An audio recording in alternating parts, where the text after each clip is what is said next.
Good people, I just got back from CES last week and I want to put together a quick video on some of the cool laptops that ASUS has dropped for 2023.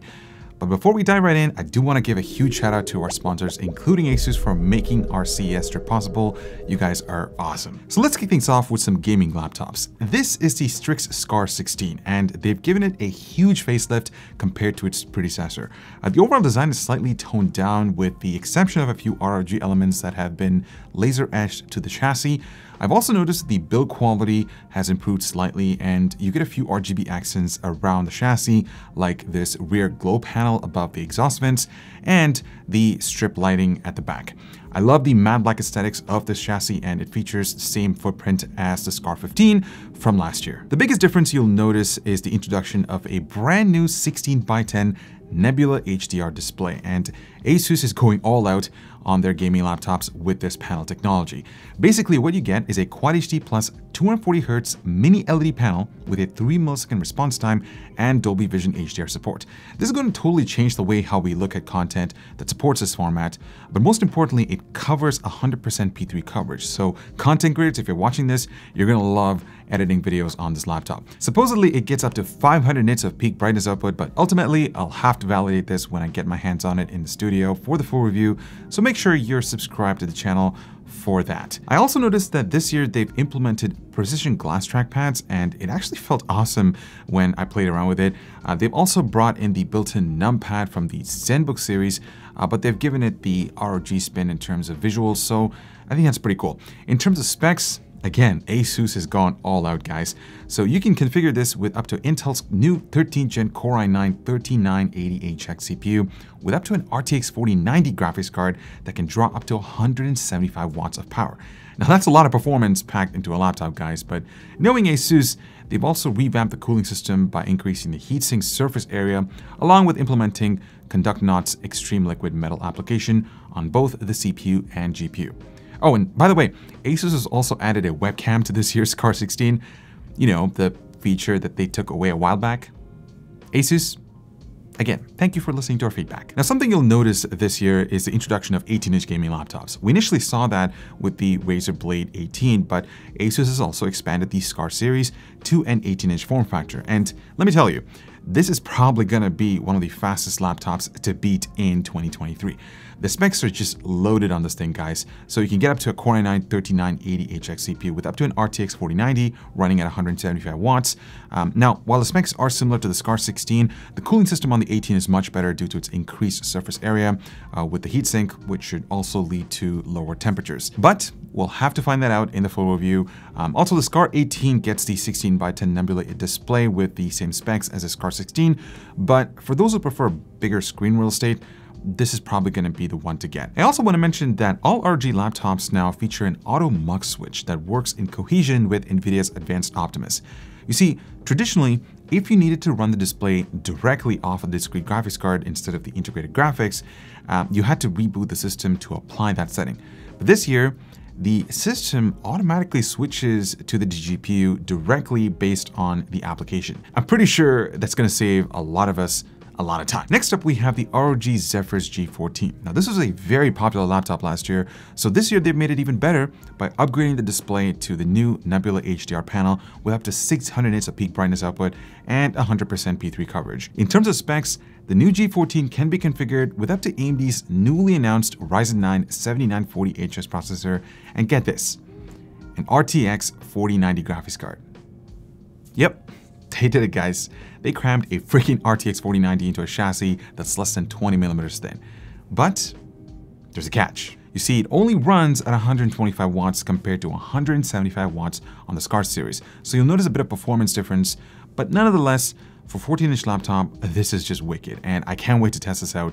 But from a design standpoint, not a lot has changed here. ASUS is still using the same chassis as last year, so minor improvements in that area. Now, this next laptop might steal the show for this year since it's an all AMD Advantage Edition device. Meet the new TUF A16. Perhaps the first thing that stood out to me was just the design. ASUS has really streamlined the aesthetics while also improving the build quality of the TUF series. I love the sandstone finish on the top lid. It is made out of aluminum and it just feels sturdy. They've also upgraded the display to a 16-inch 16:10 Quad HD Plus 240Hz IPS display. Unfortunately, this isn't getting the Nebula HDR panel, but that should bring down the overall cost of this laptop. The specs are pretty insane as well, so you get AMD's new Ryzen 9 7940HS CPU paired with a Radeon RX 7700S GPU with 8 GB of VRAM. And to cool all this hardware, they've implemented 6 dedicated heat pipes under the hood. So let us know if you're interested in a full review. So that's the gaming lineup, but what else is new? Well, we have the new ProArt StudioBook 16 OLED. This is their flagship creator-focused laptop that is jammed with everything that you could possibly imagine. The first feature is the new 16x10 3.2K 120Hz OLED display with 100% P3 coverage and 550 nits of peak brightness, and a cool new feature called Spatial Vision that allows the user to view and interact with content in 3D without the need for special glasses. This is made possible using lenticular lens that groups and splits the pixels into left and right, resulting in a 3D effect. They also have implemented an advanced eye tracking camera to help weave content for both your left and right eye. Now you can switch between 2D and 3D through software. In fact, if your app supports 3D viewing, it'll automatically switch to that mode, and when you exit the app, you're back to 2D mode in the desktop. I did get a chance to play around with this feature and I was really impressed. Now, I can't show you how 3D looks like on a camera because it's just something that you'll have to experience in person. But having played around with some demos, it was just an awesome and immersive experience. They paired this with some accessories to demo a few scenes like customizing a watch from ground up, and the fact that you can just pan, zoom, and tilt objects in 3D without losing details was just mind-blowing.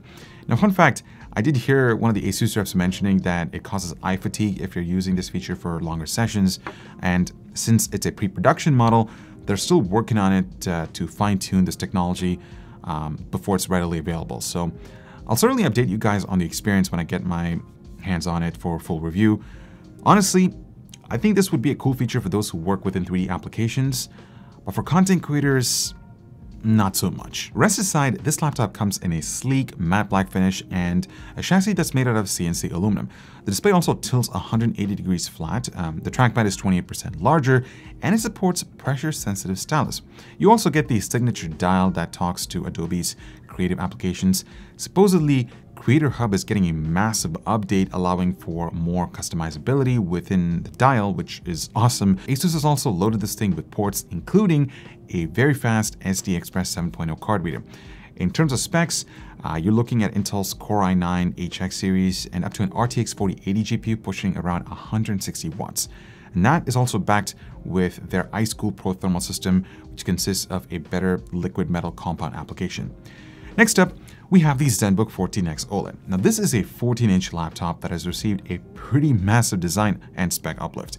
For starters, it comes in this beautiful sandstone beige finish with a few subtle graphics etched to the lid. They've also went the extra mile and added a plasma ceramization coating that replicates a ceramic-like finish, and guys, let me tell you, it just feels awesome. The surface is very smooth and it resists fingerprints really well from my brief amount of time that I played around with it. The display gets an upgrade from 90Hz to 120Hz with improved color accuracy, but I think the biggest upgrade is in the specs department, since ASUS has added a discrete graphics card, more specifically an RTX 3050.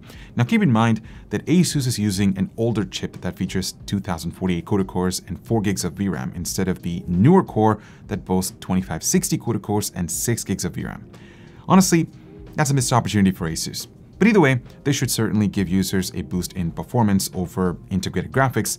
Plus, it comes with Intel's 13th Gen Core H series processor. Now, this next laptop is perhaps the most interesting that I got to check out in person.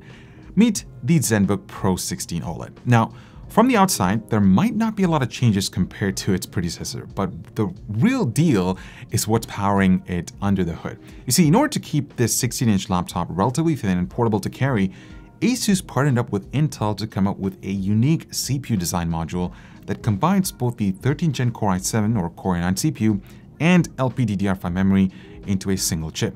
They call it the Supernova system on module design. Basically, this results in reduced overall footprint taken in the motherboard area by 38%, and it also increases cooling efficiency.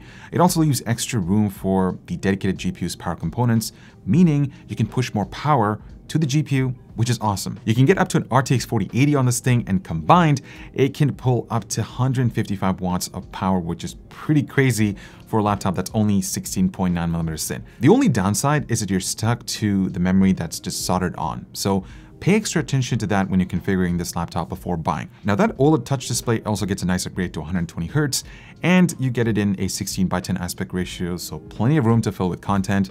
The keyboard also lifts at an angle when you open the lid. This also allows for improved airflow to the components inside. Now, instead of a physical dial like what you found on the ProArt laptop, this one features a capacitive dial, which can be used to set parameters in Adobe and most other creative applications. The trackpad has also expanded, plus it features haptic motors inside, kind of like what you get with Apple's MacBook lineup. So overall, I think this is a pretty cool laptop for creators who are looking for an alternative to the M1 MacBook Pro. Well, there you guys have it, some cool new laptops from ASUS for 2023. Let us know if you found any of these devices particularly interesting, and if anything that sparked your interest. Again, 2023 is going to be an awesome year. We have some new cool chips from Intel, from AMD, from NVIDIA. It's going to be a great year. So until next time, I'm Ibor with hardwarecanucks. Thanks so much for watching, and I'll talk to you guys in the next one.